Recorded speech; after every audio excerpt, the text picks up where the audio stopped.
Chers compatriotes, après plusieurs années de silence et de retenue qu'imposait mon statut d'homme d'État, je me sens dans l'obligation de briser ces devoirs, car le salut de notre peuple en dépend.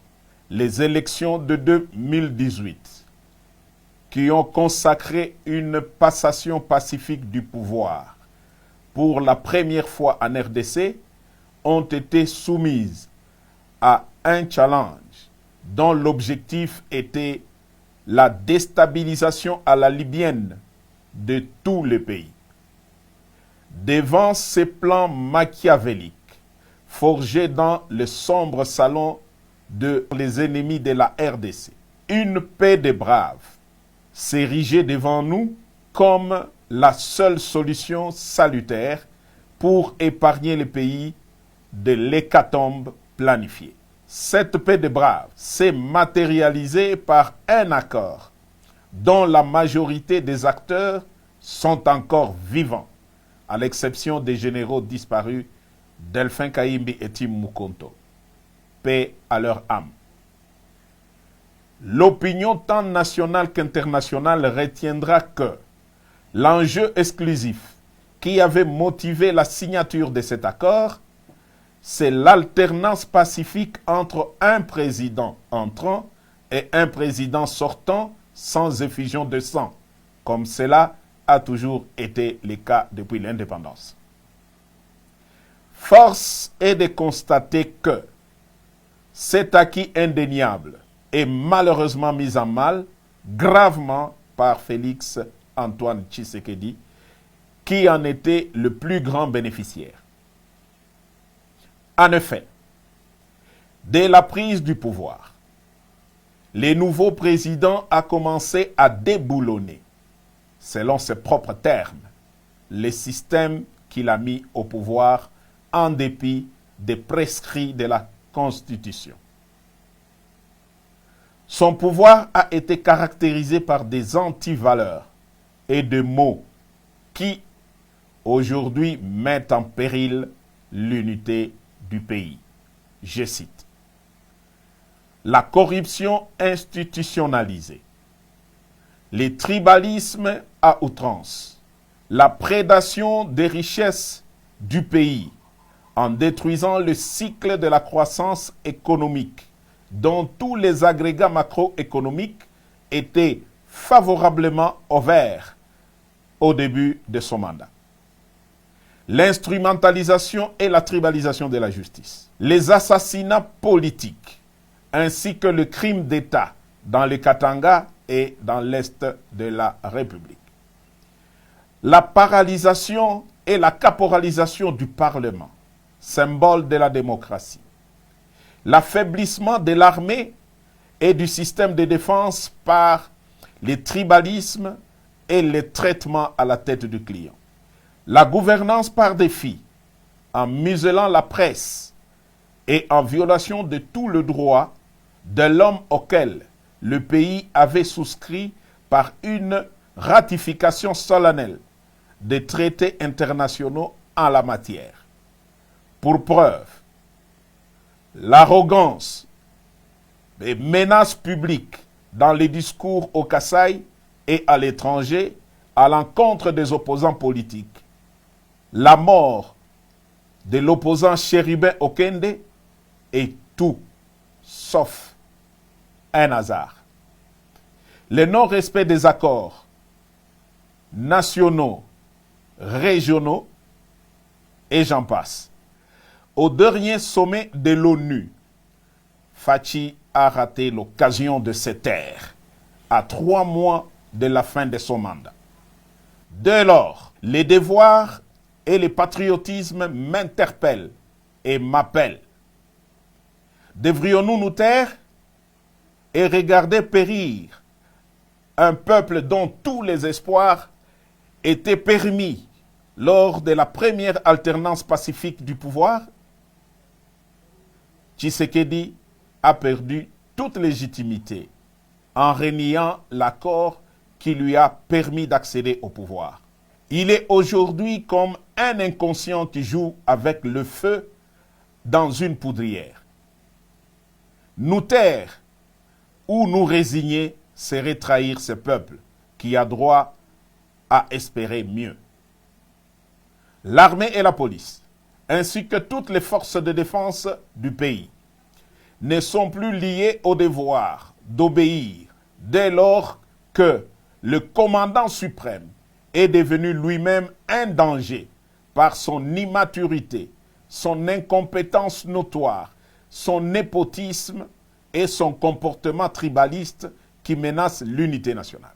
Les élections prochaines seront le feu qui va embraser la poudrière. Car, loin d'être transparentes et inclusives, elles ont été organisées pour une tricherie à grande échelle et malheureusement cousues de fil blanc. J'en veux pour preuve. 1. La répartition des sièges ne représente pas la vérité démographique de province et les faits en faveur de milieux sociaux favorables à Fachi. 2.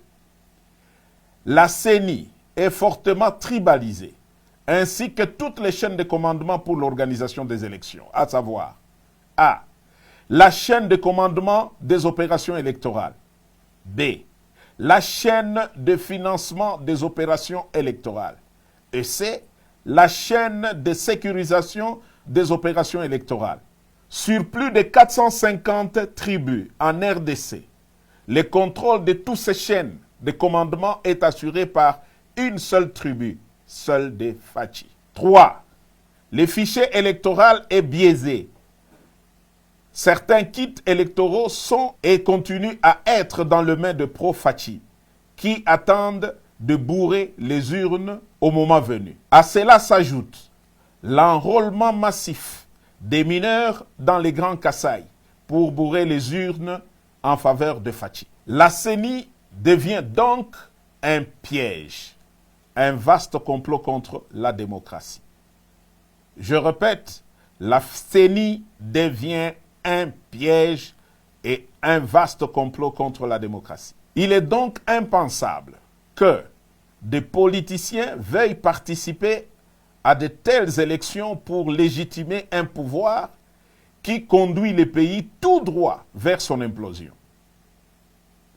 Si, en connaissance de cause, ils y participent quand même, ça sera soit qu'ils sont complices de Fachi, soit parce qu'ils poursuivent des intérêts égoïstes, personnels et inavoués au détriment de l'intérêt général du peuple. Je ne reconnaîtrai donc point, par devoir sacré et sur le serment du soldat, les pouvoirs qui viendraient de ces piètres élections si jamais elles ont lieu dans les conditions si haut décriées.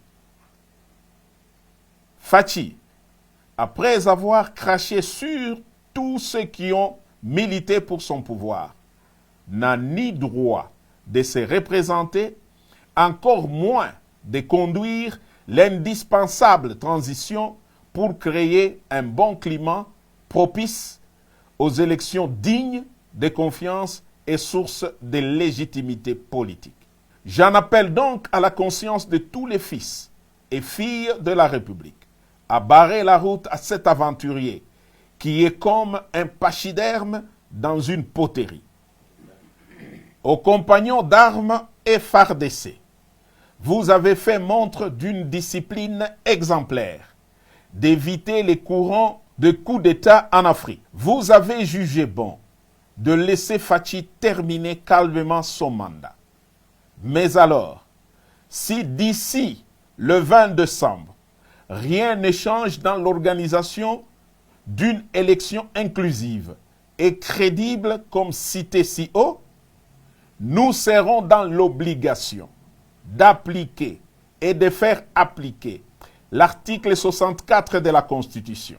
S'il a en lui un peu d'héritage de son père qui a consacré toute sa vie pour voir l'avènement de la démocratie dans RDC, Fachi doit se retirer pour l'intérêt supérieur de la nation.